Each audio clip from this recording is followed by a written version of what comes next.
ప్రభు యొక్క మహాకృపను బట్టి మరి క్రమదినాన ప్రభు సన్నిధికి వచ్చినటువంటి మనము మరి రీతిగా దేవుని యొక్క వాక్యమును మరి క్లుప్తముగా కొద్ది నిమిషాలు మనము విందాం. మరి ప్రకారంగా మత్తయి సువార్త మరి 17వ అధ్యాయము మరి 14 వచనము నుంచి మనము మరి చూసినట్లయితే అక్కడ మరి ఒక తండ్రి ఒక కుమారుణ్ణి మరి యేసుక్రీస్తు ప్రభు యొద్దకి మరి ఇదిగో తన కుమారుని నిమిత్తమై యేసుక్రీస్తు ప్రభు యొద్దకి మరి ఇదిగో తీసుకొని వచ్చాడు.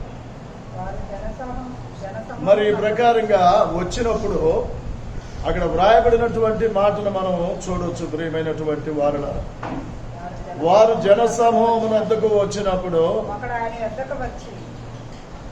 ఒకడు ఆయన యొద్దకి వచ్చి ఆయన ఎదుట మోకాళ్ళుని, ప్రభువా నా కుమారుని కరుణింపుము, వాడు చంద్రరోగి అయి మిక్కిలి బాధపడుచున్నాడు. ఎలాగనగా అగ్నిలోను నీళ్లలోను తరచుగా పడుచున్నాడు. చూడండి, ఏ రోగముతోనంటే అతడు బాధపడుచుంది? చాంద్ర రోగి అయి మిక్కిలి బాధపడుచున్నాడు. చూడండి, వారు జనసమూహముల యొద్దకు వచ్చినప్పుడు ఒకడు ఆయన యొద్దకు వచ్చి ఆయన ఎదుట మోకాళ్ళుని, ప్రభువా నా కుమారుని కరుణింపము. చూడండి, ఎందుకని అతడు ఈ మాట పలుకుతున్నాడు? నా కుమారుని కరుణింపము. దేనికి ప్రభుని అతడు వేడుకుంటున్నాడు? తన కుమారుని నిమిత్తం. ఏమైంది ఆ కుమారునికి? ఆ కుమారుడు ఏమైనది అంటే మరి ఆ కుమారుడికి ఒక వ్యాధి ఒకటి ఉన్నది. అది ఏ వ్యాధి అంటే చాంద్ర రోగం అంట. మరి రకరకాల వ్యాధులు ఉన్నాయి, రకరకాల రోగములు ఉన్నాయి. రోగములకి అనేకమైన పేర్లు ఉన్నాయి. ఈరోజు కొత్త వ్యాధి కూడా మన దేశంలోనికి వచ్చేసింది. ఒక దేశంలో పుట్టింది, అన్ని దేశాలకి కూడా ఈ కొత్త వ్యాధి ఒకటి. మరి ఇదిగో మనం ఎప్పుడు కూడా దరిదాపు ఇప్పుడు 50 సంవత్సరాల వయసు వచ్చి మరి ఏనాడు కూడా ఇలాంటి, నాకు ఊహ తెలిసిన దగ్గర నుంచి మరి ఇలాంటి వ్యాధి అనేటువంటిది ఎప్పుడు కూడా నేను వినలా. ఎందుకంటే అనేకమైనటువంటి వ్యాధులు, రోగములు మనుషులని బలహీనపరుస్తూ ఉంటాయి. లోకంలో రకరకాల రోగాలు, రోగానికి పేరు లేకుండా ఏమాత్రం కూడా లేదు. ప్రతి రోగానికి ఒక పేరు ఉంది. ఈనాడు చెబుతూ ఉంటే ఇదేం రోగమమ్మా, మేము ఎప్పుడు కూడా మేము వినలేదు అంటున్నారు. ఈ రోగాల పేర్లు చెబితే ఎప్పుడు కూడా మేము ఈ రోగాలను మేము పుట్టి ఇంతవరకు అమ్మా ఇలాంటి రోగాలని మేమెప్పుడు మరి ఇదిగో మాకు తెలియదమ్మా అంటూ ఉంటారు.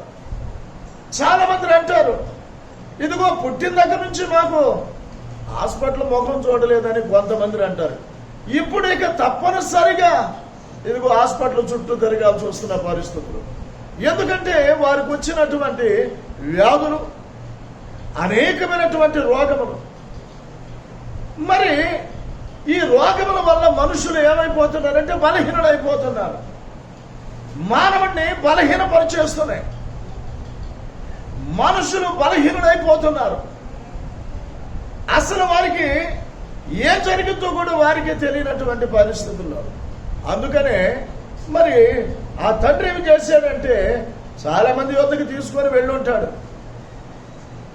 ఎందుకంటే చాలా మంది మరి ఈ రోజుల్లో పసరు వైద్యం ఉన్నది, నాటు వైద్యం ఉన్నది. ఆ దినాలలో ఏదో ఒక లేకుండా అంటూ ఏమీ లేరు, ఉండి ఉండొచ్చు. కాబట్టి అది వారి వల్ల కాల తీసుకొని వెళ్ళుండొచ్చు. ఇప్పుడు మనం రక్తస్రావ రోగము కలిగినటువంటి స్త్రీని గురించి మనం ఆలోచించినట్లయితే మరి ఈ ప్రకారంగా ఆ దినాలలో ఆమె అనేక మంది వైద్యుల దగ్గరికి వెళ్ళింది. అనేక మంది వైద్యులు దగ్గరికి వెళ్ళి ఉండొచ్చు, ఆ పట్టణంలో లేక ఆ గ్రామాల్లో ఎంత దూరమైనా. ఇప్పుడు రోగం వచ్చిన వాళ్ళు కుదరకపోతే అమెరికా దాకా వెళుతున్నారు. ఇక్కడున్న వారు రోగం ఇక్కడ విజయవాడ హాస్పిటల్లో మరి ప్రకారంగా కాకపోతే మరి హైదరాబాద్ అపోలోకి వెళ్ళిపోతున్నారు. అక్కడ గాంధీ హాస్పిటల్ ఉన్నాయి, రకరకాల. ఇక్కడ కాదంటే విశాఖపట్నం. ఈ రీతిగా ప్రతి అనేక జిల్లాలలో లేకపోతే బెంగళూరు, ఇలాగా ఇక్కడ కుదరదంటే కేరళ. ఆ రీతిగా ఏదో ఒక చోటికి మనుషులు తమకు కలిగినటువంటి బలహీనతలను బట్టి అనేక ప్రాంతాలకి అనేక చోట్లకి మరి ప్రకారంగా వెళుతున్నారు. ఎందుకు అంటే రోగము పోవాలి, తమ కలిగిన రోగం పోవాలి, పోగొట్టుకోండి నిమిత్తం ఎంత డబ్బైనా ఖర్చు పెడతానికి,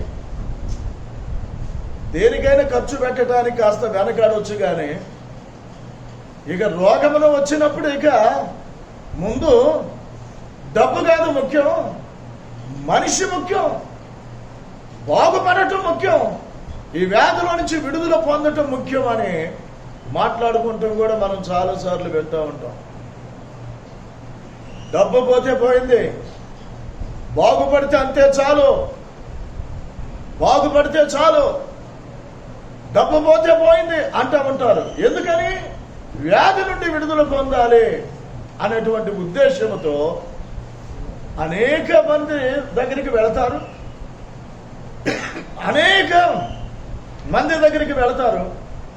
అనేక మంది దగ్గర ట్రీట్మెంట్ తీసుకుంటారు. కానీ కుదరలా.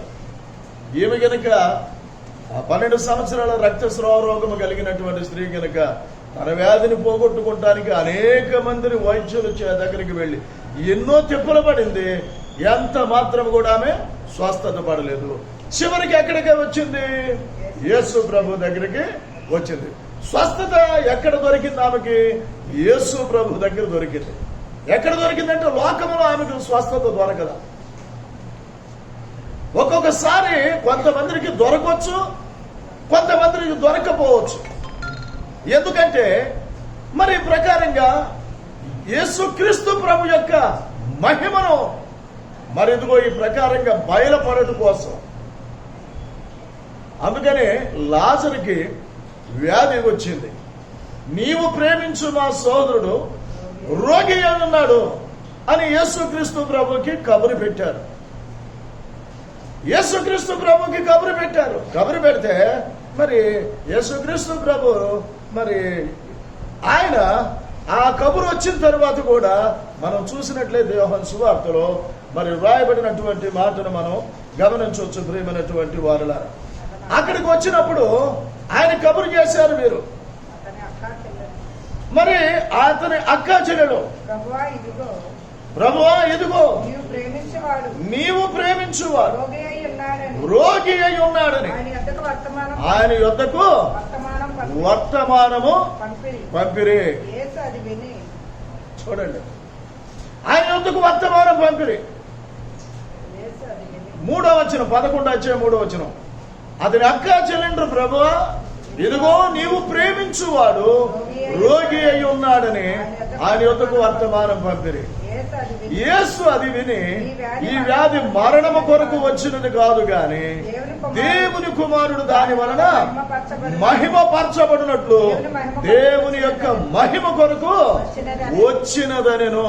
ఎందుకోసం వస్తాయంట మనకి బలహీనతలు? నువ్వు దేవుని యొద్దకు వచ్చి నీ బలహీనతను బట్టి పట్టుదలతో ప్రార్థన చేస్తే దేవుడు నీకు స్వస్థత ఇస్తాడు. అప్పుడు నువ్వు దేవుణ్ణి నాకు మొరపెట్టుము, నేను నిన్ను విడిపిస్తాను, అప్పుడు నీవు నన్ను మహిమపరుస్తావు. మరి నువ్వు దేవుని దగ్గరికి రావుగా, ఇంట్లోని ఇల్లు వదిలిపెట్టి రావట్లేదుగా. బాగాలేదని నీకు వ్యాధి ఎందుకు వచ్చిందంటే దేవుని మహిమ కొరకు వచ్చింది. నువ్వు ఎందుకంటే దేవుణ్ణి మహిమపరచట్లా. ఈ రోజుల్లో చాలా మంది దేవునికి మహిమకరంగా జీవించట్లేదు. దేవునికి వారి ద్వారా ఎలాంటి మహిమ రావట్లేదు. కనీసము ఈ రీతిగానైనా ఈ బలహీనతల ద్వారానైనా. బలహీనత వచ్చినప్పుడు దేవుని దగ్గరకు వచ్చి దేవుని సన్నిధిలో పడుండు. హాస్పిటల్లో పడుంటే పడుండమంటే పడుండవా? హాస్పిటల్లో పడుండటానికి మాత్రం ఎలాంటి ఇబ్బంది లేదు. దేవుని మందిరంలోకి వచ్చి పడుండటానికి మాత్రం ఇబ్బంది. ఎందుకంటే ఇదొక నేర్చారు. మాకు వచ్చిన బలహీనత మళ్ళీ వాళ్ళకి వస్తుందేమో. బలహీనత ఏంటి మాటలు? దేవుని యొక్క చిత్తం లేకుండా ఏదైనా మనిషికి జరుగుతుందా? నా తండ్రి సెలవు లేకుండా మీ తల వెంట్రుకలలో ఒకటైనా నేల రాలదనిగా. దేవుడు నీ ద్వారా మహిమ పొందకుండా సాతానుడు నిన్ను ఆ రీతిగా మాట్లాడిస్తూ ఉంటాడనమాట. నిన్ను ఆ రీతిగా మాట్లాడిస్తూ ఉంటాడు. అందుకని ఇంట్లో కూర్చొని ఆ రీతిగా మాట్లాడుతూ ఉంటావు. అసలు ఈ బాధ ఎందుకు వచ్చిందో అని, ఈ బాధ ఎందుకు వచ్చింది, నేను యెహోవాని అడుగుతానని ఎక్కడికి వచ్చిందామే? ఎక్కడికి వచ్చింది రిబ్కా? ఎక్కడికి వచ్చిందండి? దేవుని సన్నిధికి. ఈ బాధ ఎందుకు వచ్చింది నాకు? ఎప్పుడు లేనటువంటి బాధ నాకు ఎందుకు వచ్చిందని యెహోవాను అడగ వెళ్ళింది. చూడండి, చదవండి. చూడండి, పైనుంచి చదవండి. ఆమె గర్భములో శిశువులు ఒకరితో ఒకడు పెనుగులాడిరి కనుక ఇలాగైతే, ఎందుకంటే ఆమెకు కొత్త అనుభవం. ఎప్పుడు పిల్లల పుట్ల ఫస్ట్ టైం అంట. ఫస్ట్ టైం అది. ఆమెకి బిడ్డలు కలగల, అది ఫస్ట్ టైం. అందుకని మరి ప్రకారంగా ఆమెకు తెలియదు. ఒకవేళ అక్కడ వాళ్ళ తల్లిదండ్రులు దగ్గర లేరు, వాళ్ళ తల్లి దగ్గర లేరు. ఎందుకంటే వివాహం అయిపోయింది. వీళ్ళున్న ప్రాంతానికి వాళ్ళున్న ప్రాంతానికి చాలా దూరం. మరి ఈ రీతిగా ఏదో ఇదిగో నొప్పులు పడుతుందంటే అప్పుడు కబురు చేస్తే పరిగెత్తుకు వస్తారు. కానీ ఇప్పుడు మామూలు పరిస్థితి, మామూలు టైం, బిడ్డలు కలిగే టైంగా ఆ కడుపులో ఆ పెరుగులు ఆడుతున్నారు. అదే ఆమెకి తెలియదు. అది ఆమెకి, ఎందుకంటే ఆమె కొత్త. తొలిగా గర్భము దాల్చింది. అది తొలి కానుపు. అదే ముందైతే ఒక కాన్పు అయితే ఆమె ధైర్యంగా ఉంటుంది. ఒకసారి నేను మరి ప్రకారంగా హాస్పిటల్కి వెళ్లాల్సి వచ్చేలోపు, ఆపరేషన్ చేయాల్సి వచ్చినప్పుడు చాలా భయపడ్డాను. ఏంటో ఎలా ఉంటుంది, ఏంటి అసలు, ఏంటది అసలు అని. ఆ తర్వాత బయటకు వచ్చినప్పుడు చేసిన తర్వాత పెద్ద సింపుల్ గానే ఉన్నది. ఎందుకు ఇంత భయపడ్డాను? ఎందుకు ఇలా భయపడ్డాను? చాలా సింపుల్ గానే అయిపోయింది కదా. తెలియదు ఏనాడు కూడా అలాంటి అంతగా హాస్పిటల్కి వెళ్ళి అలాంటి మరి రీతిగా ఆపరేషన్ అన్నటువంటి దాని గురించి నాకు తెలియదు. ఫస్ట్ టైం చాలా భయపడ్డా, చాలా కలవరం చెందా, చాలా టెన్షన్ పడ్డాను, చాలా ఆందోళన చెందాను. ఫస్ట్ టైం కాబట్టి. ఇక చాలా మందిని తరచుగా వెళ్ళి వచ్చేటువంటి వ్యక్తులకి పెద్దగా ఏమనిపించదు. వెళ్ళి వచ్చేటువంటి వ్యక్తులకి ఏమనిపించదు. ఫస్ట్ టైము అన్ని సంవత్సరాలలో ఫస్ట్ టైం నేను అలాంటి బలహీనత రావడం. మరి ప్రకారంగా వెళ్ళా. ఆపరేషన్ అయిన తరువాత చాలా సింపుల్ గా ఉంది. ఏంటి భయం? ఎందుకంటే నాకు తెలియదు కాబట్టి, ఫస్ట్ టైం కాబట్టి భయపడ్డా. అలాగే రెబ్కా కూడా అంతగా భయపడింది అంటే కారణం ఫస్ట్ టైం. ఏమవుతుందో అసలు ఇలాగైతే ఇంత ఇంత ఇదిగా ఉంటుందా, ఇంత ఇదిగా ఉంటుందా? ఇలాగైతే ఇక నేను బ్రతకలేనేమో. ఈ విషయమై అసలు ఏంటి బాధ ఏంటి?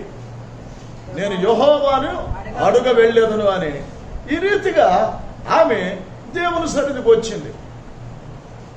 ఎలాగైనా టెన్షన్ ఉంటుందిగా, ఎలాగైనా ఆందోళన ఉంటుంది కదా. ఆమెకి టెన్షన్ ఎక్కువ అవుతుంది, ఆందోళన ఎక్కువ అవుతుంది, కలవరము కూడా. మరి ఇదిగో ఈ ప్రకారంగా రిబ్కాకి ఇదిగో ఎదురైన. కాబట్టి అందుకని ఈ విషయమై యెహోవాను అడుగ వెళ్ళింది. దేవుణ్ణి అడగటానికి వెళ్ళింది. ఎవరి దగ్గరికి వెళ్ళింది? ఇచ్చిన వ్యక్తి, గర్భఫలముని ఇచ్చిన వ్యక్తి దగ్గరికి. గర్భఫలము ఎవరు ఇచ్చారంటే దేవుడు. మరి ఇచ్చిన వ్యక్తి దగ్గరికి వెళితే దానిని గురించి ఇదిగో ఆయన చెబుతాడు. ఆయనకి తెలుసు కాబట్టి, ఆయనకి తెలుసు కాబట్టి. అదే మనం హాస్పిటల్కి వెళ్ళామనుకో, స్కానింగ్ అంటారు, ఇవన్నీ ముందు బ్లడ్ టెస్టులు అంటారు, అయ్యి అంటారు, ఇవి అంటారు, తర్వాత స్కానింగ్ అంటారు. మరి ఈ ప్రకారం ఇవన్నీ చూసిన తర్వాత అప్పుడు చెప్పు. ఈలోపు వీళ్ళు ఇంకా టెన్షన్ పడిపోతూ ఉంటారు. బ్లడ్ టెస్ట్ చేయాలి, డాక్టర్ గారు రావాలి, ఇదిగో ఈ ప్రకారంగా వెళ్ళండి, చెకప్ చేయించండి. ఇవన్నీ చేసి ఆ రిపోర్ట్లన్నీ వచ్చిన తర్వాత ఇక భయపడాల్సిన పనే లేదు. లేకపోతే కొంత ఏదో చెబుతారు, వాళ్ళు చెబుతారు. కానీ ఇచ్చిన వ్యక్తి దేవుడు. గర్భఫలము యెహోవా ఇచ్చు బహుమానం. గర్భఫలం అనేది యెహోవా ఇచ్చు, కుమారుడు యెహోవా అని గురించి స్వాస్థ్యం. గర్భఫలం అనేది ఆయన ఇచ్చిన బహుమానం. కాబట్టి దేవుడిచ్చాడు. గర్భఫలం అనేది దేవుడిచ్చాడు. అందుకని దేవుని దగ్గరికి వెళ్తాడు. దేవుని దగ్గరికి వచ్చింది. తన బాధను బట్టి, పడుతున్న బాధను బట్టి, ఆ బాధను తట్టుకోలేక ఎక్కడికి వచ్చింది? దేవుని దగ్గరికి వచ్చింది. దేవుని దగ్గరకు వచ్చి దేవునికి ప్రార్థన చేసినప్పుడు దేవుడు ఆమెతో మాట్లాడాడు. అప్పుడు యెహోవా ఆమెతో ఇట్లా, నేను 2 జనములు నీ గర్భములో కలవు, 2 జనపదములు నీ కడుపులో నుండి ప్రత్యేకముగా వచ్చును. ఒక జనపదము కంటే ఒక జనపదము బలిష్టమై ఉండును. పెద్దవాడు చిన్నవానికి దాసుడవుతాడు. కాబట్టి ఏం కంగారు పడినక్కర్లేదు. రిబ్కా, దేవుడు ఆమెతో మాట్లాడాడు. నీ బాధను బట్టి నువ్వు దేవుని దగ్గరికి వచ్చి దేవుని దగ్గర విచారణ చేస్తే దేవుడు నీకు చెప్పడా? దేవుడు నీకు చెప్పడా నీ బాధ కారణం ఏంటో అనేది? నీ బలహీనతలకి కారణం ఏంటో అనేటువంటి దేవుడు చెప్పడా? నమ్మిక లేని వాడివి, నమ్మిక లేని వాడివి, నమ్మిక లేని దాని. అందుకని మరి ప్రకారంగా నువ్వేం చేస్తావంటే ఈ ఇల్లు వదిలిపెట్టినా వచ్చి మరి ప్రకారంగా దేవుని సన్నిధికి వచ్చి విసురా బలహీనతలో ఉన్నావు. కోనేరు దగ్గర పడిలేరా? కోనేరు దగ్గర పడిలేరా? ఎలాంటి వారు ఉన్నారు అక్కడ? కోనేరు దగ్గర ఎంతమంది పడి ఉన్నారు? ఎట్టివారు పడి ఉన్నారు. ఎట్టి వ్యాధిగ్రస్తుడైనా చూడండి, అక్కడ యెరూషలేములో గొర్రెల ద్వారం దగ్గర హెబ్రీ భాషలో బెతెస్దా అనబడిన ఒక కోనేరు కలదు. దానికి 5 మంటపములు కలవు. ఆయా సమయముల యందు దేవదూత కోనేరులోనికి దిగి నీళ్లు కదిలించుట కలదు. నీరు కదిలింపబడిన పిమ్మట మొదట ఎవడు దిగును వారు ఎట్టి వ్యాధి గలవాడైనను బాగుపడును గనక ఆ మంటపములో రోగులు, వృద్ధివారు, కొంటివారు, ఊచకాలు చేతులు గలవారు గుంపులుగా పడి ఉండిరి. గుంపులుగా పడి ఉన్నారు. ఒకసారి ఆలోచించే, నీకు ఎందుకు అర్థం కావట్లా? దేవుని సన్నిధిలో వచ్చి పడి ఉండటానికి బాగాలేదు. దేవుని సన్నిధిలో పడుండు. దేవుని సన్నిధిలో నువ్వు పడి ఉంటే ప్రార్థన చేస్తూ ఉంటారు. నువ్వు ప్రార్థన చేసుకుంటూ ఉంటావు. ప్రార్థన చేసుకుంటూ ఉంటావు. నువ్వు కూడా ప్రార్థన చేసుకుంటూ ఉంటే దేవుడిని నిన్ను దర్శిస్తాడుగా. ఆయన హస్తం వచ్చి నిన్ను ముట్టుతుంది కదా. నువ్వు బాగుపడతావుగా. అప్పుడు దేవునికి మహిమ కలుగుతుందిగా నీ ద్వారా.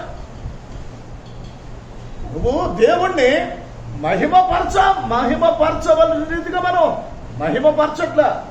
అందుకనే కనీసం ఇలాంటి బలహీనతలు వచ్చినప్పుడు నా సన్నిధికి వస్తే, నాకు మొరపెడితే, నేను వాటిని విడిపిస్తే వాళ్ళు నన్ను మహిమపరుస్తారని. ఏదే నువ్వు దేవునికి మహిమ తెచ్చేదానివా? దేవునికి మహిమ తెచ్చేవాడు వాడు. దేవుని మహిమను సాతానికి దొంగిలించేలాగా చేస్తున్నావు. దేవుని మహిమను ఇతరులు దొంగిలించేలాగా చేస్తున్నావు. అవకాశం ఇస్తున్నావు. ఒకసారి గమనించు, గ్రహించు. ఎక్కడికి రావాలి? వీళ్ళందరూ ఎక్కడ పడి ఉన్నారు? ఓనేటి దగ్గర పడి ఉన్నారు. గుంపులుగా పడి ఉన్నారు. గుంపులుగా ఎక్కిరిసిపోయి ఉన్నారు. దేవదూత వచ్చి నీళ్లు కదిలించగానే మొదట ఎవడు దిగుతాడో వాడు బాగుపడిపోతున్నాడు. అందుకనే అక్కడ పడి ఉన్నారు. నువ్వు బాగుపడ్డా? నువ్వు బాగు చేయడా? ఆయన నువ్వు ఆయన సన్నిధిలో పడి ఉంటే నిన్ను బాగు చేయడా? నిన్ను బాగు చేయడా? నువ్వు విశ్వాసివి కాదా? నువ్వు విశ్వాసురాలివి కాదా? నీకు అసలు దేవుని సన్నిధికి వెళ్దాం, ఆయన సన్నిధిలో పడి ఉందాం, ప్రార్థన చేద్దాం. నాకు కలిగినటువంటి బాధను దేవునికి చెప్పుకుందాం. రెబ్కా వచ్చి చెప్పుకుంటే రెబ్కాకి దేవుడు నెమ్మదివ్వలేదా? అమ్మా, నువ్వు భయపడనక్కర్లేదు, ఇది నిన్ను ఏమి కూడా చెయ్యదు, దీని వలన నీకు ఎలాంటి ప్రాణహాని అన్నటువంటిది నీకు ఉండదు అని చెప్పాడు. ధైర్యంగా అప్పుడు ఇంటికి వెళ్ళింది. ఎందుకని? అదేమనంటే మరి మాది ఎవరికన్నా ఇది వస్తుందేమో, ఇదొకటి నేర్చాడు. నీకు మొదలు నువ్వు దేవుని సన్నిధిలోనికి వచ్చి పడి ఉండటానికి, అసలు ఆయన సన్నిధికి రావటానికే నీకు కష్టమైపోతున్నప్పుడు ఇంకా ఆయన సన్నిధిలో నువ్వే పడి ఉంటావు. ఏం పడి ఉంటావు? కోనేటి దగ్గర గుంపులుగా పడరు. స్వస్థత కోసం కోనేటి దగ్గర గుంపులుగా పడి ఉన్నారు. కోనేటి దగ్గర దేవదూత వచ్చి ఆయా ఒక సమయంలో దేవదూత ఎప్పుడైతే నీళ్లు కదిలించడం ఎవడైతే గుర్తిస్తాడో కనిపెట్టుకొని ఆ నీళ్లు కదిలింపబడినప్పుడు శబ్దం రాగానే గబుక్కుని దిగిపోయేవాడు. ఎట్టి వ్యాధిగ్రస్తుడు అయినట్టు బాగుపడిపోయేవాడు. ఎందుకని? ఇంట్లో పడి ఉండటం నేర్చుకున్నావు, అలవాటు చేసుకున్నావు, అలవాటు అయిపోయింది నీకు. ఇంట్లో పడి ఉండటం అలవాటు అయిపోయింది, కానీ దేవుని మందిరంలో పడి ఉండటం అలవాటు కావట్లా. ఇది అలవాటు చేసుకో. చిరకాలం నేను యెహోవా మందిరములో పడి ఉంటా, లేక నివసిస్తా, నివాసం చేస్తాను. నేను ఎక్కడ వాసం చేస్తానంటే దేవుని మందిరములో. మనం ఎక్కడ నివాసం చేస్తాను? ఒకసారి గమనించండి ప్రియమైన వారు. అరే, దేవునికి మహిమ వస్తుందే. నేను దేవుని సన్నిధికి వెళితే నేను నా ద్వారా, నా కుటుంబం ద్వారా అసలు దేవునికి మహిమ రావట్లేదు. ఇదివరకు ఏమమ్మా, మీరందరూ నెల సాక్ష్యం చెప్పేవాళ్ళు కదా, దేవుడు మాకు ఈ కార్యం చేశాడని. ఈ రోజు లేదే. మీ అల్ప విశ్వాసమును బట్టి, మీ అవిశ్వాసాలను బట్టి దేవుడు మీ పట్ల ఏ కార్యాలు చేయట్లా. అందుకని ఇదిగో మీకు సాక్ష్యాలు లేవు, సాక్ష్యాలు లేవు, సాక్ష్యాలు లేవు. ఎందుకని సాక్ష్యాలు లేవంటే ఏ బాధపడు. మొదటి నుంచి మీరు ఆ రీతిగా ఆ మొదటి విధానంలో నుంచి మీరు పక్కకు తొలగకుండా, వెనక్కి వెళ్లకుండా, వెనకడుగు వేయకుండా ఉండినట్లయితే మీ ద్వారా దేవుడు ఎంతగా మహిమ పొందేవాడు, మీరు ఎంతగా దేవుడిని మహింపరిచేవారు, ఎంతగా దేవుడు మహిమ పొందేవాడు. అప్పుడు మీ కుటుంబాలను దేవుడు ఎంతగా ఆశీర్వదించేవాడు, ఎంతగా ఆశీర్వదించేవాడు. ఎంత ఆయన ఆశీర్వదించినప్పుడు ఎంతగా మీరు అభివృద్ధి చెందేటువంటి వారు. ఏదది మీకు? ఏదే? మొదటి విశ్వాసం వదులుకొని బ్రతుకుతున్నవారు. మొదటి విశ్వాసమును వదులుకొని నేను ఒక విశ్వాసని అంటున్నావు. మొదటున్న విశ్వాసం నీలో ఈరోజు నీలో ఉందా? ఉందా నీలో? ప్రశ్నించుకోను. మొదట ఉన్నటువంటి ఆసక్తి ఈరోజు నీలో ఉందా? మొదట ఆసక్తి నీలో ఉందా? ఒక్కసారి గమనించండి ప్రియమైనటువంటి వారు, గ్రహించండి. కారణం ఏమిటి? వదులుకుంటున్నారు. ఒక్కసారి గమనించాలి, ఒక్కసారి గ్రహించాలి ప్రతి ఒక్కరు కూడా. ఎందుకంటే వారు మొదటి విశ్వాసమును వదులుకున్నారు. వాళ్ళు మొదటి విశ్వాసాన్ని వదులుకున్నారు. ఎందుకు అంటే ఇదిగో నిరంకుశులైనప్పుడు, వారు క్రీస్తునకు విరోధముగా నిరంకుశులైనప్పుడు తమ మొదటి విశ్వాసమును వదులుకొని తీర్పు పొందిన వారై తీర్పు పొందుతారు. మొదటి తిమోతి పత్రికలో 5వ అధ్యాయంలో మరి ప్రకారంగా వ్రాయబడినటువంటి మాటను ప్రియమైనటువంటి వారులారా 12వ వచనంలో వ్రాయబడినటువంటి మాట, క్రీస్తునకు విరోధముగా మరి ప్రకారంగా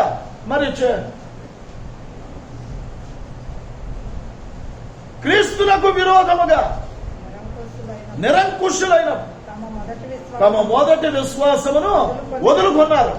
అంటే వదులుకుంటే తీర్పు పొందుతావు. ఒకసారి గమనించు, ఒకసారి గ్రహించండి ప్రియమైనటువంటి వారు. ప్రతి ఒక్కరూ గమనించాలి, ప్రతి ఒక్కరూ కూడా గ్రహించుకోవాలి.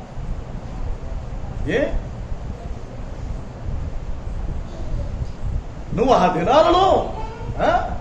ఆ దినములలో ఏ రీతిగా నీకు సాక్ష్యం? ప్రతి వారు లేచి దేవుడు మా పట్ల ఈ కార్యం చేశాడు, మా పట్ల ఈ కార్యం చేశాడు. ఈరోజు ఆ దేవుడే ఈరోజు ఎందుకు చెయ్యట్లేదు? ఆ రోజు చేసిన దేవుడు ఈరోజు చేయలేను, నాకు శక్తి లేదు అంటున్నాడా? నాకు శక్తి లేదు అంటున్నాడా? ఆ రోజు చేసిన దేవుడు ఈ రోజు ఎందుకు చేయడు? ఆ రోజు ఈ రోజు ఎప్పుడు, అప్పుడు, ఇప్పుడు, ఎప్పుడు కూడా ఆయన తన క్రియను చేస్తూనే ఉన్నాడు. ఆయన ఏమి చేయకుండా మెదలకుండా కూర్చోలేదు. ఆయన చేస్తూనే ఉన్నాడు. విశ్వాసంతో ఎవరైతే వచ్చి ఆయన్ని వేడుకుంటామో వారి పట్ల ఆయన చేస్తూనే ఉన్నాడు. ఏది ప్రార్థన చేయించుకుంటాం? ఏది ఇదివరకు కదిలితే మెదిలితే అమ్మగారు ప్రార్థన చేయండి, ఇదిగో బాగాలేదు ప్రార్థన చేయండి అనేటువంటి వారు, అయ్యగారు ప్రార్థన చేయండి అనేవాడు. ఈరోజు ఏది నీకు? వచ్చి ప్రార్థన చేయించుకునేవాడు. ఏదేది? ఏది ఆ ప్రార్థన? ఏది ఆ యొక్క విధానం? ఏది ఆ యొక్క విధానం? ఏది మనుషులలో? ఒకసారి గమనించండి ప్రియమైన వారు, గ్రహించండి. ప్రతి ఒక్కరూ కూడా గ్రహించాలి. ప్రార్థన లేదు, ప్రార్థన కోరుకుంటాం లేదు, ప్రార్థన లేదు, ప్రార్థన కోరుకుంటాం అనేటువంటిది లేదు. ఏమది? ఇంకేం దగ్గర ఏం జరుగుతాయి? ఏం జరుగుతాయి అంటే కార్యాలు. ఒక్కసారి గమనించండి ప్రియమైన వారిని, గ్రహించండి. అరే బాగాలేదు రా, దేవుని సన్నిధిలో పడు, దేవుని సన్నిధికి వచ్చి దేవుని దగ్గర విచారణ చేయి. ప్రభువా, అయ్యా ఏంటయ్యా ఈ బలహీనత, ఈ బలహీనతలో నుంచి నన్ను విడిపించయ్యా, ఒక్కసారి నీ హస్తం నా మీదకి రాని, ఒక్కసారి నన్ను ముట్టు నాయనా అని చెబితే, అని దేవుణ్ణి వేడుకుంటే దేవుడు చేయడా కార్యం? బాగుపడవా నువ్వు? పడుంటానికి అక్కడ పడుంటే మాకు ఎవరు పెడతారు అంటే, ఎట్రా చూడరా, నిన్ను ఇక్కడ పరామర్శించరా, నీకు కావలసిన వాటిని ఇక్కడ ఇవ్వరా? విశ్వాసం లేదు వాడి, విశ్వాసం లేదు వాడి. మర్చిపోయావా? 5 రోజుల రక్షణ కూర్చున్నప్పుడు నీకు ఇక్కడ ఏమి సిద్ధపరచలేదా? బాగాలేనప్పుడు వచ్చినప్పుడు సిద్ధపరచలేదా? మరే ఈ రోజే నువ్వు కదిలి రాలేకపోతున్నావు, బాగాలేదు, దైవ సన్నిధికి అరే వెళదాం, దేవుని సన్నిధిని ఆశ్రయిద్దాం. కష్టాలలో ఆయన ఆశ్రయించాలి, శ్రమలలో ఆయన ఆశ్రయించాలి, ఇరుకులలో ఇబ్బందులలో ఆయన మనం ఆశ్రయించాలి. ఆయన మనకు ఆశ్రయ దుర్గం, ఆయన మనకు ఆశ్రయ దుర్గం. ఆయన తన గుడారపు మాటున మనల్ని దాచిపెడతాడు. ఒకసారి ఆలోచించేయండి ప్రియమైనటువంటి వారు, గమనించండి, గ్రహించండి. కనుక మరి ఈ ప్రకారంగా ఆ తండ్రి అనేక చోట్లకి వెళ్ళుంటాడు, అనేక చోట్లకి వెళ్ళుంటాడు. అయితే ఎక్కడ కూడా మరి తన కుమారుడు బాగుపడేటువంటి పరిస్థితి ఎక్కడికి వెళ్ళినా కూడా ఇతను ఎన్నో తిప్పలు పడి ఉంటాడు. అయితే మరి చివరికి ఎక్కడికి వచ్చాడు అంటే యేసుక్రీస్తు ప్రభు దగ్గరికి వచ్చాడు. యేసు ప్రభు దగ్గరకు వచ్చాడు. ఎందుకని? యేసుక్రీస్తు ప్రభు దగ్గరికి, యేసు మాత్రమే నా కుమారుడిని ఈ స్థితిలో నుంచి విడిపించగలడు అనేటువంటి. అయితే ముందు యేసు ప్రభు దగ్గరికి రాకముందు ఎక్కడికి వచ్చాడంటే శిష్యుల దగ్గరికి వచ్చాడు. శిష్యుల దగ్గరికి తీసుకొని వచ్చాడు. ప్రియమైన వారలారా, మరి ప్రకారంగా అతడు చెప్పుచున్నాడు, నీ శిష్యుల యొద్దకు వారిని తీసుకొని వచ్చితిని గాని వారు వారిని స్వస్థపరచలేకపోయిరి. వారు వారిని స్వస్థపరచలేకపోయారని చెప్పాను. స్వస్థపరచలేకపోయారు. నీ శిష్యుల దగ్గరికి తీసుకొచ్చానయ్యా, నువ్వైతే ఏంటి, నీ శిష్యులైతే ఏంటని. నిజమే, యేసు ప్రభు శిష్యుల దగ్గరకు వచ్చాడు. యేసు ప్రభు దగ్గరికి, యేసు ప్రభు శిష్యుల దగ్గరకు వచ్చాడు. యేసు ప్రభు శిష్యులు కూడా మరి ప్రకారంగా ప్రియమైనటువంటి వారులారా గమనించండి, గ్రహించండి. యేసు వారికి అధికారం ఇచ్చాడు. యేసుక్రీస్తు ప్రభు వారికి అధికారం ఇచ్చాడు. ఎలాంటి అధికారం ఇచ్చాడంటే గమనించండి ప్రియమైనటువంటి వారులారా, గ్రహించండి. మరి ప్రకారంగా మరి ఇదిగో వారికి 12 మందిని ఏర్పాటు చేసుకొని వాళ్ళకి 12 మందికి మరి ప్రకారంగా వారి పేర్లు కూడా ఆయన ప్రకటించారు, ఆయన తెలియపరిచారు. ఆయన తన 12 మంది శిష్యులను పిలిచి అపవిత్రాత్మలను వెళ్ళగొట్టుటకును, ప్రతి విధమైన రోగమును, ప్రతి విధమైనటువంటి వ్యాధిని స్వస్థపరచుటకును వారికి అధికారం ఇచ్చను. ఎవరైతే అధికారం పొందుతాడో వారు మాత్రమే చేయగలుగుతారు. అధికారము లేనటువంటి వ్యక్తి ఏం చెప్పినా చెల్లుబడి కాదు. అధికారము లేనటువంటి వ్యక్తి ఏది చెప్పినా కూడా చెల్లుబాటు కాదు. అధికారములో ఉన్నటువంటి వ్యక్తి ఏది చెప్పినప్పటికీ చెల్లుబాటు అయిపోతుంది. అధికారములో లేనటువంటి వ్యక్తి ఏది లేనివాడు ఏం చెప్పినా ఏం చెల్లుబడి అవుతుంది? చెల్లుబడి అవకాశం లేదు. అధికారంలో ఉన్నటువంటి వ్యక్తి చెబితేనే ఏదైనా సరే యంత్రాంగం అంతా కూడా ముందుకు కదులుతుంది. అధికారంలో ఉన్నటువంటి వ్యక్తి ఒక మాట చెప్పాడు అనుకో, ఆ మాటను బట్టి ఇదిగో యంత్రాంగం అంతా కూడా, అధికార యంత్రాంగం అంతా కూడా కదులుతుంది. ముఖ్యమంత్రి గారు ఒక మాట చెప్పాడు అనుకో, కలెక్టర్ గారు ఒక మాట చెప్పాడు అనుకో, మరి ఇదిగో మరి ఎస్పీ గారు ఒక మాట చెప్పారు అనుకో, డీజీపీ గారు ఒక మాట చెప్పారు అనుకో, వారి యంత్రాంగం అంతా ముందు కదిలిద్ది. కలెక్టర్ గారు చెప్పారనుకో, ఇదిగో వారి కింద ఉన్నటువంటి యంత్రాంగం అంతా కలుగుతుంది. మున్సిపల్ కమిషనర్ గారు చెప్పారనుకో, వారి కింద ఉన్నటువంటి యంత్రాంగం అంతా కూడా ముందుకు వెళుతుంది. అధికారంలో లేనటువంటి వ్యక్తి ఏం చెబితే అధికార యంత్రాంగం వారి చేతి ఉందా, క్రింద ఉన్నటువంటి అధికార యంత్రాంగం ముందుకు వెళుతుందా అంటే వెళ్ళేటువంటి అవకాశము ఏమాత్రం కూడా లేదు కదా. ప్రియమైనటువంటి వారులారా, గమనించండి, గ్రహించండి.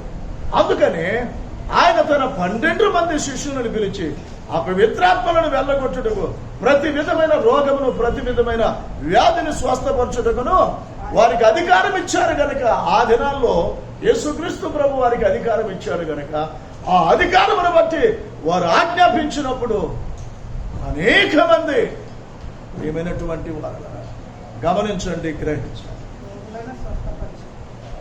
ఏమిటది? ప్రతి విధమైన రోగమును, ప్రతి విధమైన వ్యాధిని స్వస్థపరచుటకును వారికి అధికారం ఇచ్చెను. మత్తయి సువార్త 10వ అధ్యాయంలో. మరి ఇదిగో ఈ ప్రకారంగా యేసు ఆ 12 మందిని పంపుచు వారిని చూసి వారికి ఆజ్ఞాపించినదేమనగా, మీరు అన్ని జనుల దారిలోనికి వెళ్ళకుడి, సమరయులో ఏ పట్టణంలోనైనా ప్రవేశింపడు గాని ఇశ్రాయేలు వంశంలోని నశించిన గొర్రెల యొద్దకు వెళ్ళుడి, వెళ్ళుచు పరలోక రాజ్యము సమీపించి ఉన్నదని ప్రకటించుడి, రోగులను స్వస్థపరచుడి, చనిపోయిన వారు లేపుడి, కుష్ఠ రోగులను శుద్ధులుగా చేయుడి, దయ్యములను వెళ్ళగొట్టుడి, ఉచితముగా పొందితిరి, ఉచితముగా ఇయుడి. మీ సంచులలో బంగారమునైనా, వెండినైనా, రాగినైనా, ప్రయాణము కొరకు జాలైనను, 2 అంగీలనైనా, చెప్పులనైనా, చేతికరనైనను సిద్ధపరచుకొనుకుడి. పనివాడు తన ఆహారమునకు పాత్రుడు కాడా అనేదిగో ఈ ప్రకారంగా వారికి చెప్పి పంపించాడు. ప్రభు దగ్గర నుంచి అధికారం పొంది వారు వెళ్ళారు. మరి అనేక కార్యములు చేసుకొని వచ్చారు. కానీ ఇక్కడికి వచ్చారు, మరి శిష్యుల దగ్గరికి తీసుకొచ్చారు, వెళ్ళారు. మరి యేసు ప్రభు చెప్పినట్లుగా ఆయన వారు చేశారు. చేసిన తరువాత మరి ఇదిగో తిరిగి ఎక్కడికి వచ్చారంటే ఇదిగో ఈ ప్రకారంగా మరి వచ్చారు. యేసు ప్రభుకి చెప్పారు. యేసు ప్రభు మరి ఇదిగో సంతోషించాడు. ఆ తరువాత మరి ఇక్కడికి వచ్చేలోపు 17వ అధ్యాయంలో వచ్చేలోపు మరి ఇదిగో నీ శిష్యుల యొద్దకు వారిని ఇదిగో ఆ చాంద్ర రోగి తండ్రి, ఏ కుమారుడైతే చాంద్ర రోగంతో బాధపడుతున్నాడో ఆ తండ్రి ఆ కుమారుని తీసుకొని శిష్యుల యొద్దకు తీసుకొని వచ్చినప్పుడు మరి ఇదిగో వారు వారిని స్వస్థపరచలేకపోయిరని, అయ్యా నీ శిష్యుల యొద్దకును వారిని ఇదిగో తీసుకొని వచ్చి తిని గాని వారు వారిని స్వస్థపరచలేకపోయారు అని ఇదిగో చెప్పారు. అప్పుడు యేసు ప్రభు అంటున్నాడు, విశ్వాసము లేని మూర్ఖతరము వారులారా, విశ్వాసము లేని మూర్ఖతరము వారులారా, మీతో నేను ఎంత కాలం ఉందును. చూడండి, విశ్వాసము లేని మూర్ఖతరం వారులారా. విశ్వాసము లేని వాళ్ళు ఏం చేస్తారు? ఇదిగో ఇట్టాగే ఉంటారు, అట్టాగే ఉంటారు, ఆ వ్యాధిలోనే ఉంటారు, వ్యాధిలోనే జీవిస్తూ ఉంటారు, ఆ వ్యాధిలోనే బ్రతుకుతూ ఉంటారు, ఆ బాధల్లోనే ఉంటారు, ఆ బాధల్లోనే బ్రతుకుని వెళ్ళబుచ్చుతూ ఉంటారు. కూర్చో, అలాగే ఆ వ్యాధిలోనే బ్రతుకుని వెళ్ళబుచ్చుతూ ఉండు. నీ వ్యాధిలోనే నువ్వు బ్రతుకుని వెళ్ళబుచ్చుకుంటా కూర్చో. ప్రభు దగ్గరికి రాకుండా ప్రభు సన్నిధికి వచ్చి ప్రభుని వేడుకొని నీకున్న వ్యాధిని, నీకు నమ్మకం ఉంటే నువ్వు ఆ పని చేసేదా, నీకు విశ్వాసం ఉంటే నువ్వు ఆ పని చేసేదా. నీకు విశ్వాసం లేదు, నీకు విశ్వాసం లేదు, అందుకనే నీవు రావట్లా. నీకు విశ్వాసం ఉంటే వచ్చేదానివి నువ్వు, వచ్చేవాడివి నువ్వు. నీకు విశ్వాసం లేదు.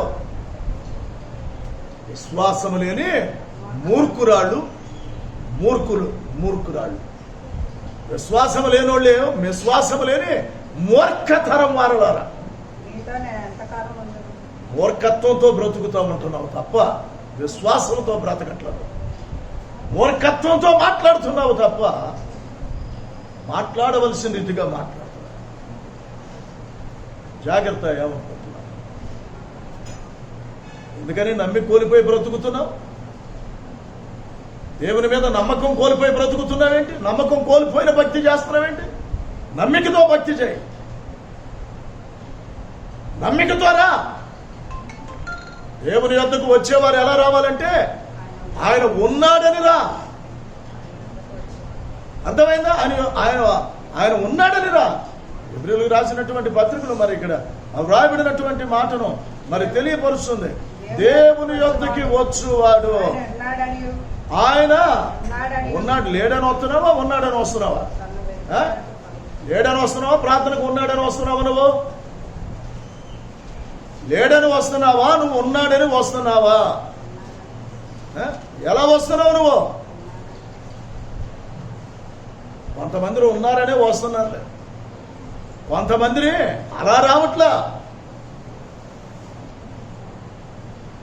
వస్తే దేవుడు చేస్తాడు. చచ్చిన 4 రోజులు సమాధిలో ఉన్నటువంటి వ్యక్తిని లేపిన దేవుడు నీకు కలిగిన దాన్ని నువ్వు ఇది అవుతున్నావు. నీ తీసివేయడా? తీసివేయడా? గుండె చెదరిని వారిని బాగు చేయవాడని కదా, వారి గాయములన్నీ కట్టువాడని, వారి గాయములన్నీ కట్టువాడని, వారి గాయములన్నీ కట్టువాడు. గుండె చెదరిని వారిని బాగు చేయగలిగిన వాడు, వారి గాయములన్నీ కట్టువాడు. నువ్వేంటి అంతసేపు నా గుండె జారిపోతుంది అంటూ ఉంటావు? ఎక్కడికి జారిపోతుంది? నీకు ఎక్కడికి జారిపోతుంది? నువ్వు నమ్మికతో ప్రార్థన చేయి. ప్రభువా, నువ్వు నన్ను స్వస్థపరిచేదాకా, ఇప్పుడు నన్ను ఆశీర్వదించేదాకా నేను నిన్ను పోనీనని ఆ రాత్రి అంతా ఆయన పాదాలు పట్టుకొని పట్టుబట్టాడు కదా, పట్టుబట్టాడుగా. నువ్వు పట్టుబట్టు. అబ్బో నాకంతో పట్టుబట్టి ఓపిలా అంటావా? ప్రార్థనలో నిన్ను పట్టుబట్టమంటుంది, పట్లు పట్టమనట్లా. ఆమెతో నువ్వు పట్లు పట్టమ్మా, ఏమితో పట్లు పట్టమని చెప్పట్లా. ఆయనతో నువ్వు పట్లు పట్టాయా, ఏంతో పట్లు పట్టాయని చెప్పట్లా. ప్రార్థనలో పట్టు,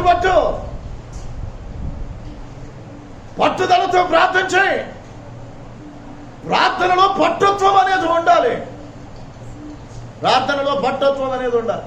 యాకోబు ప్రార్థన చేయలేదా? పట్టు వదిలిపెట్టాడా?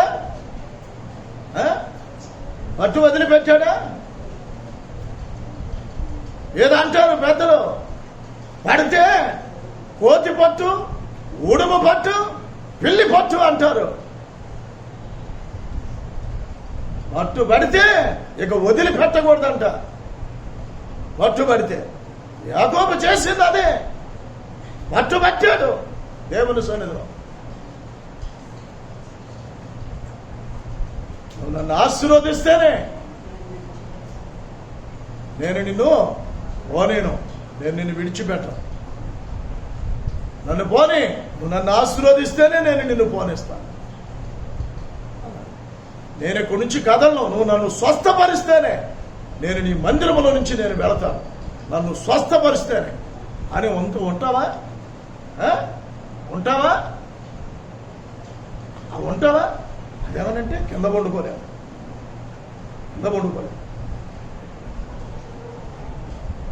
తప్పదుగా.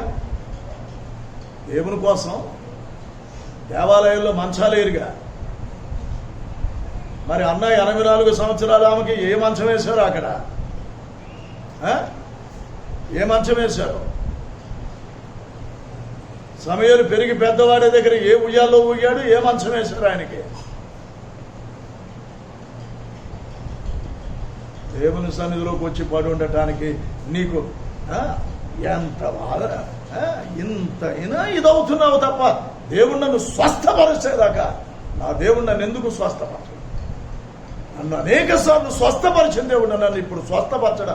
ఆయన నన్ను స్వస్థపరిచాడు. ప్రభువా, నీవు నన్ను స్వస్థపరిచేదాకా నీ సన్నిధిని నేను విడిచిపెట్టనని విశ్వాసం లేదురా. విశ్వాసని అంటున్నా, విశ్వాసం లేనివాడు. ప్రభు యొద్దకు వచ్చి బాగుపడి పోలా, విశ్వాసముతో వచ్చి బాగుపడి వెళ్ళారు. విశ్వాసం లేని దానివి నువ్వేం బాగుపడతావు? విశ్వాసం లేనివాడివి నువ్వేం బాగుపడతావు? అదేమనంటే ఇంత ఖర్చు అయిపోయింది, అంత ఖర్చు అయిపోయింది, అక్కడ చూపించా, ఎక్కడ చూపించా, అక్కడ చూపించా. ఎక్కడ చూపించినా ఈ దేవుని వాక్యం ఏం చెబుతుంది?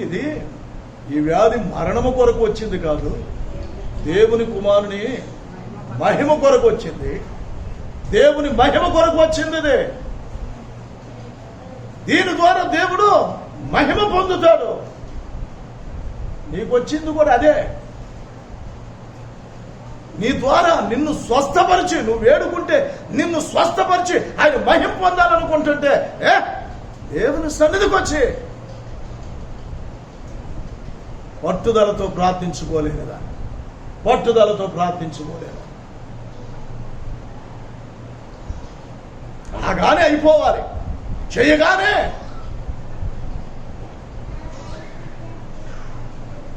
తెల్లవార్దులు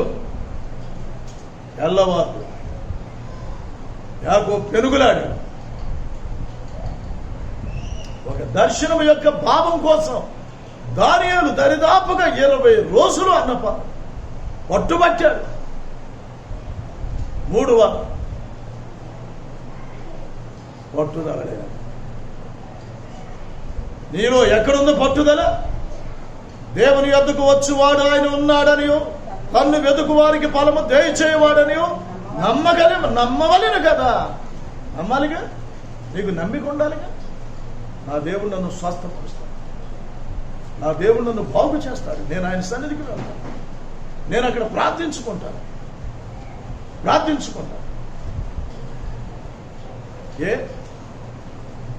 నువ్వు ప్రార్థన చేసుకుంటానంటే వద్దని చెప్పావా? వద్దంటావా? బాగాలేదు, నేను వచ్చి ప్రార్థన చేసుకుంటానే అంటే వద్దంటావా? కాదంటావా? అసలు నీకు ఆ నోటమట మాట రాదుగా. అసలు నీకు క్రమాలే నియమాలే లేవుగా.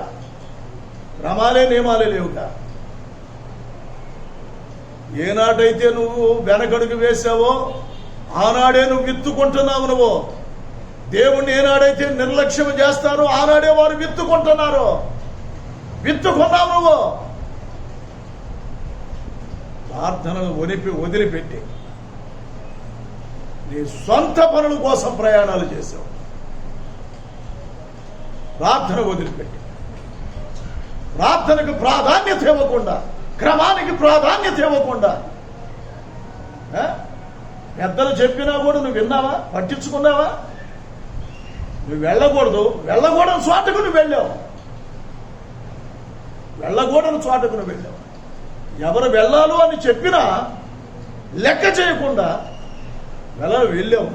వెళ్ళలేదా? పెద్దలు నీకు చెప్పలేదా? పెద్దల మాట తీసుకున్నావా?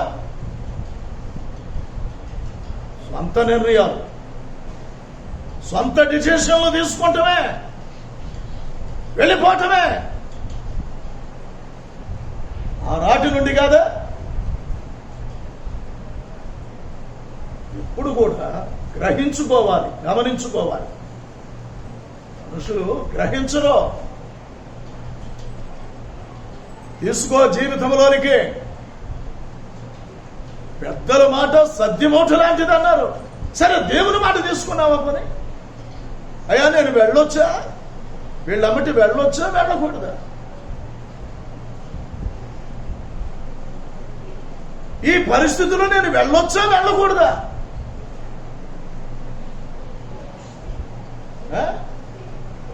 అని అడగాలిగా.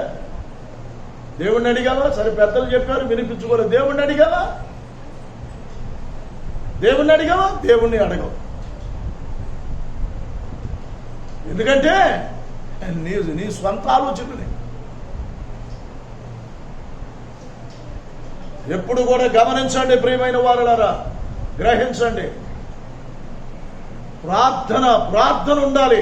ఒక విశ్వాసికి ఉండవలసిన ప్రార్థన ఉండాలి. చెయ్యవలసిన ప్రార్థన చెయ్యాలి. ప్రార్థన తగ్గకూడదు. విశ్వాసంలో వెనక్కి జారకూడదు. చెయ్యవలసిన ప్రార్థన చెయ్యి. రోజుకి ఆ ప్రార్థన ఎక్కువ అవ్వాలి తప్ప తగ్గకూడదు ప్రార్థన. ఈరోజు పావు గంట చేసామంటే రేపు అరగంట చేయాలి, రేపు అరగంట చేసామంటే రేపు మూడో రోజు 30 గంట చేయాలి, మూడో రోజు 30 గంట చేసామంటే గంట చేయాలి. అలా ప్రార్థనలు, విశ్వాసములు, దేవునికి ఇచ్చుటలో, దేవుని యొద్దకు వచ్చుటలో, దేవునితో నడుచుటలో, ప్రతి విషయంలో కూడా ఏం చేయాలో తెలుసు, ఆ రీతిగా పెరగాలి, ఆ రీతిగా ఎదగాలి. ప్రియమైన వారు గమనించండి, గ్రహించండి. ఎక్కడ ఒకసారి ఆలోచించి, నీ శిష్యుల యొద్దకు తీసుకొని వచ్చి తిని గాని వారు వారిని స్వస్థపరచలేకపోయినని చెప్పాను. అందుకేసంటున్నాడు, విశ్వాసం లేని మూర్ఖ తరము వారులారా, మీతో నేను ఎంతకాలం ఉందును, ఎంతవరకు మిమ్మను, మీతో నేను ఎంతకాలం ఉందును, ఎంతవరకు సహింతును. వారిని నా యొద్దకి తీసుకొని రండి అని చెప్పాను, వారిని నా యొద్దకు తీసుకొని రండి అని చెప్పాను. ప్రియమైనటువంటి వారులారా, తీసురా అని ప్రభు చెప్పారు. నా యొద్దకు వచ్చు వారిని నేను ఎంత మాత్రమును రోషవేయను. నువ్వు ఎట్టి పరిస్థితిలో ఉన్నప్పటికీ సరే, ఎట్టి దుస్థితిలో ఉన్నప్పటికీ సరే, నీ స్థితి ఏదైనప్పటికీ సరే, నీ పరిస్థితి ఏదైనప్పటికీ సరే, నువ్వు దేవుని యొద్దకు వస్తే దేవుడు ఎంత మాత్రమును కూడా నిన్ను త్రోసివేయడు. ఒక్కసారి ఆలోచించు. ప్రభు తీసుకురమ్మన్నాడు, వారిని నా యొద్దకు తీసుకొని రండి అని చెప్పాను. అంతటా యేసు ఆ దయ్యమును గద్దింపగా అది వారిని వదిలిపోయాను. చూడండి, యేసు ప్రభు ఆ దయ్యమును గద్దించగా, ఎందుకని అప్పటి వరకు కూడా ఆ యవనస్తుని మరిదిగో ఆ చాంద్ర రోగి మిక్కిలి బాధ, తరచు అగ్నిలోను నీళ్లలోను అది పడేస్తుంది. చూడండి, అతడు ప్రాణము తీయాలని చూసింది, అతడు ప్రాణము తీయాలని, నీళ్ళలో పడేసి అగ్నిలో పడేసి అతని ప్రాణం తీయాలని చూసింది. కానీ దేవుడు దానికి అవకాశం ఇలా.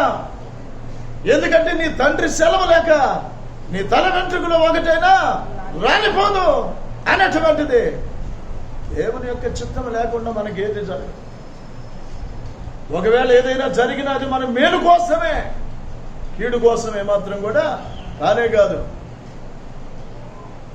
మేలు కలగటానికే సమస్తమును సమకూడి జరిగేది, మేలు కలగటానికే.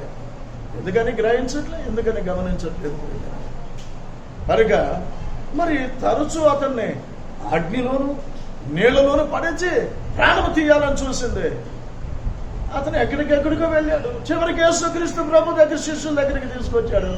యేసుక్రీస్తు ప్రభు శిష్యులు దానిని బాబు వెళ్ళగొట్టలేకపోయాడు. మరి ఈ ప్రకారంగా నీ శిష్యుల దగ్గరికి తీసుకొచ్చానయ్యా, అది వారి వల్ల కాలేదు అని ఈ ప్రకారంగా తీసుకొచ్చి చెప్పాడు. ఏమైనా వారులారా గమనించండి, ప్రభు చెప్పాడు, ఎంతకాలం విశ్వాసం లేని మూర్ఖత, ఎంతకాలం నేను మీతో ఉంటాను, ఎంతవరకు మిమ్మల్ని సాయం 12 తీసుకొని రండి అని చెప్పాను. అంతటా వాడు మరి ఆ దయ్యమును గద్దెంపగా, అంతటి యేసు ఆ దయ్యమును గద్దెంపగా అది వారిని వదిలిపోయాను. ఆ గడియ నుండి ఆ చిన్నవాడు స్వస్థత నందెను. దేవునికి స్తోత్రం. ఆ చిన్నవాడు స్వస్థత నందెను.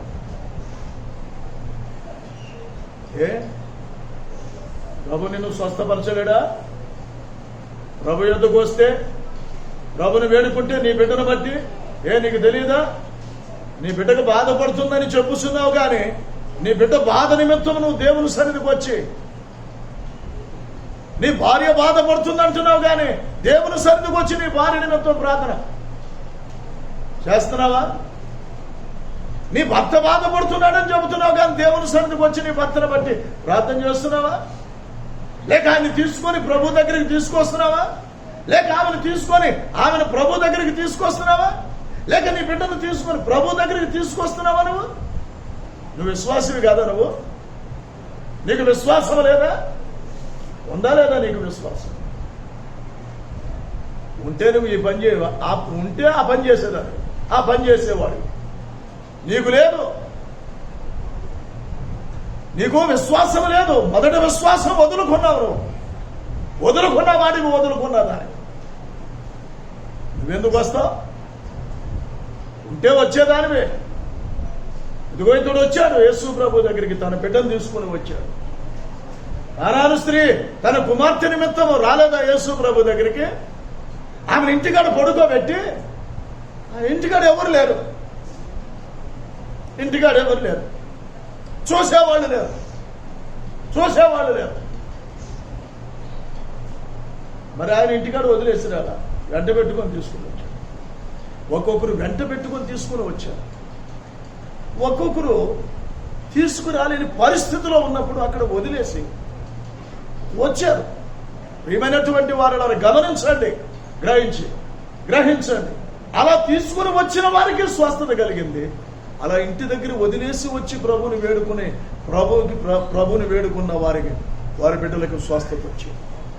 అర్థమైందా? ఎప్పటికైనా గ్రహించండి, ఎప్పటికైనా గమనించండి. ప్రియమైనటువంటి వారు ఎప్పటికైనా గ్రహించండి, ఎప్పటికైనా గమనించండి. ఎందుకని గమనించలేకపోతున్నారు? ఎందుకని గ్రహించలేకపోతున్నారు? ఈ దినమునైనా ఈ వాక్యం విన్న తర్వాత అది ఏ రోగం? ప్రభుని వేడుకుంటే ప్రభు తప్పనిసరిగా ఇదిగో నిన్ను కాదు, నీ బిడ్డనే కాదు, నీ భర్తనే కాదు, నీ భార్యనే కాదు, నీ తల్లిదండ్రుల నిమిత్తం ఎవరైతే ప్రభుని వేడుకుంటారో మరి ప్రకారంగా ప్రియమైనటువంటి వారలారా, ఎవరైతే వేడుకుంటారో వేడుకొనిన ప్రతి ఒక్కరి జీవితంలో ఆయన మరి ఇదిగో ఈ ప్రకారంగా కార్యము జరిగిస్తాడు. ఇక్కడ అంటాడు మేమెందు. అప్పుడు ప్రియమైన వారలారా గమనించండి, గ్రహించండి. ఎందుకు అంటే శిష్యులు ఎందుకు వెళ్ళలేకపోయారు? యేసు ప్రభుని అడుగుతున్నారు. మేమెందు చేత, తరువాత శిష్యులు ఏకాంతముగా యేసు వద్దకు వచ్చి మేమెందు చేత దానిని వెళ్ళగొట్టలేకపోతామని అడిగారు. అందుకు ఆయన మీ అల్ప విశ్వాసము చేతనే. ఎందుకనంటే అల్ప విశ్వాసం. నీలో నుండి ఎందుకు పోవట్లా బలహీనత? నీలో అల్ప విశ్వాసం ఉంది. నీలో విశ్వాసం లేదో, ఉండవలసిన ప్రారంభములో ఉన్న విశ్వాసము ఆ తరువాత లేదు. నీలో ప్రారంభమున్న భక్తి ఇప్పుడు లేదు, ప్రారంభమున్న ఆసక్తి నీలో ఇప్పుడు లేదు. అందుకే నీళ్ళు పోదు. అర్థమైందా? ప్రారంభంలో లేదా? నిజం చెప్పు, నువ్వు అబద్ధం ఆడుకుని చెప్పు. ఉందా మొదటి ఆసక్తి? ఇప్పుడు ఉందా? మొదటి ప్రార్థన నీకుందా? మొదటి విశ్వాసం నీకుందా? ఉందా? ఉంటే అసలు నీ లోపలికి జ్వరబడేది కాదు. ఒకవేళ జ్వరబడగానే దేవుడే వెంటనే గద్దించేవాడు, తొలగిపోయేది. పోయేదే పోగొట్టుకోలేకపోతున్నావు. దేవుడు సరికి వచ్చి నామకార్థంగా వస్తున్నావు, నామకార్థంగా వెళుతున్నావు, నామకార్థంగా వస్తున్నావు, నామకార్థంగా వెళుతున్నావు. దేవుడు కూడా సరే అట్టాగే పోను, నేనేం చేయను. ఆయన మెదలకుండా చూస్తూ ఉంటాడు. ఆయన మెదలకుండా చూస్తాడమ్మా నిన్ను. నీ ఇష్టం వచ్చినట్టురా, నీ ఇష్టం వచ్చినట్టు వెళ్ళు. ఆయన ఏం చేస్తాడు? మెదలకుండా చూస్తూ ఉంటాడు. అదే నీవు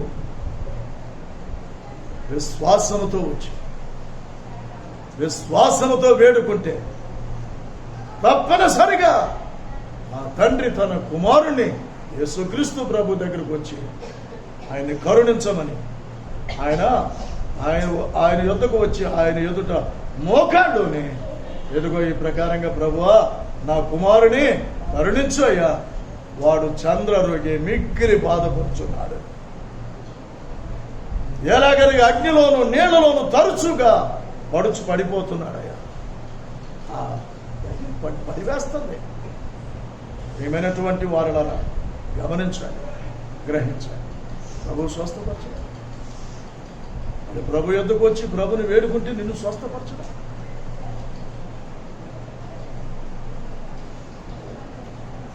రా, ఇప్పుడైనా సరే, ఈ వాక్యం విన్న తర్వాత అయినా సరే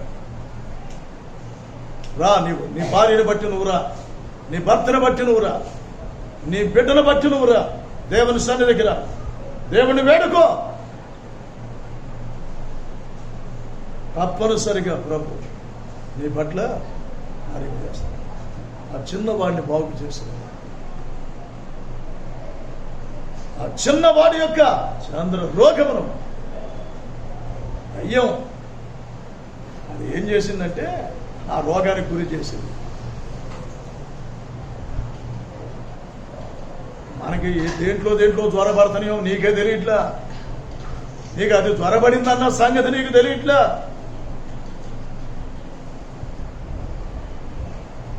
రకరకాల బాధలు పెడుతుంది, అది రకరకాల నొప్పులు పెడుతుంది. అది నీవు దేవుణ్ణి వేడుకో.